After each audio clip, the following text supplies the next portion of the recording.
Welcome back, everybody. Just a real short video today to explain this product before I throw it away and declutter a little bit. So this is a Wyze Pan-Tilt-Zoom camera, and these things are reportedly water resistant or waterproof, but only if you use it the proper way. If you mount top side up like this, it's probably okay. But I had this thing mounted upside down like this, and it wasn't under an eave. It was under a bracket with access to the elements. And what happens is if you mount it like this, the water will get into it and destroy it. So as you could see from the inside here, the water got into it and destroyed all of the all electronic components. So this thing is dead.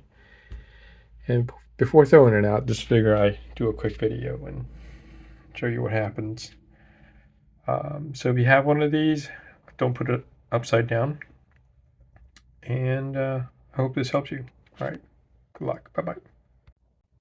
So apparently we're doing this video backwards.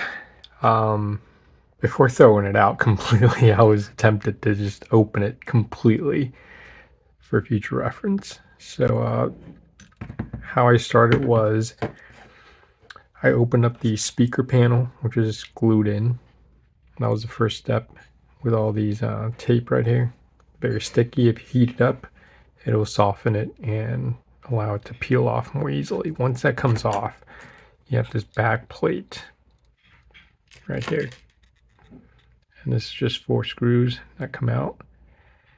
And with the screws out, you can take this out. This has a weather stripping, so it won't be super easy, but it's doable. After that step, there's this chip that's embedded in here, covering everything. You just take the harness off, and you can take this chip off. I think there's 1 screw attaching this chip. After that, you're going to see this rest like this. All right, and then you have to go to the bottom, and you have to take the rubber piece off. The rubber piece is glued in with a piece of tape. Where's the rubber piece? There's a rubber piece right here.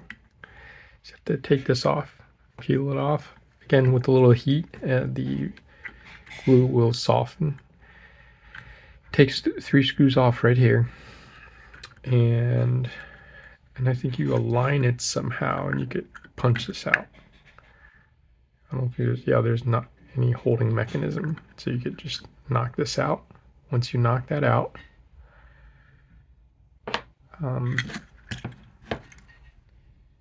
remove 4 screws to this plate, and it'll allow you to remove this. All right, and now you're gonna have a connector tape thing that'll funnel in through the sidewall. And to remove the sidewall, you have to remove this cover, trim cover. This again has a crap ton of tape on it, so I just brute forced it, but if you apply a little heat, it'll help you remove this. And when you remove that trim piece, it exposes the screws holding these things in place. All right, I'm going to continue on. All right, now that the connecting stem has been removed, this is how it's connected. It's got 3 screws and also a bunch of tape.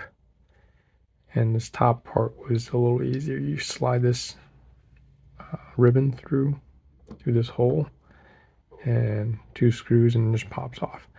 Now the trick is to open this actual camera module, which is, well, the water got in there, but it's going to be a little harder for us to get in there physically. Now let me go heat the back of this thing up and see if that helps. A quick update. This is a false front. I believe this is just a cast plastic, and in order to access this camera, you have to go through it from the front. So I was able to make some progress with this shim and cut a opening around the top. Okay, it's evident in the destroyed edges here. You can't brute force this. In addition to the false front, there's another trim cover piece stuck in very well by glue that you have to remove before proceeding further. Okay, so this black piece has to come out. Then that'll expose the 4 screws, which will have to be removed, and then this whole thing should pull out. All right, exposing those 4 screws removes an additional layer, another cover for the camera. And here's the LED lights. I think the infrared lights, most of them are broken anyway from corrosion. And we should take the ribbons out and find screws in here to dismount the entire camera assembly. The last part is giving me a bit of a trouble trying to get this out. So you can see back here there are 2 brackets that were released, plastic retainer clips, and the screws we removed. But the problem is there's a stem that extends out here that's connected to the gearing, and yeah, so I don't know how to take it out without destroying it, so I'm going to keep trying. So I was thinking too much.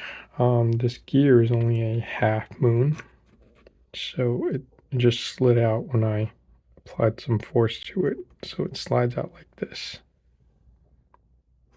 and it leaves the other gearing in place, which now I presume we can just pop up by going in this direction. All right, so I'm probably gonna end the video right here because that's all the parts that you're gonna come across if you ever take apart one of these. All right, so start from the bottom and work your way up, and that's how you take it apart. All right, good luck. All right, as an added bonus for those of you who stuck around this long, not sure why you're still here, but so there are 2 motors that control the pan-tilt-zoom on the camera, and these are usually stepper motors. And inside a stepper motor, or a permanent magnet motor, it's not a stepper motor, inside these motors, if you crack into one of them, you'll see gearing, of course, reduced gearing. And this center piece right here, this is actually a magnet. So if you like magnets, you could recover one of those for your future use. All right, good luck. Enjoy. Bye-bye.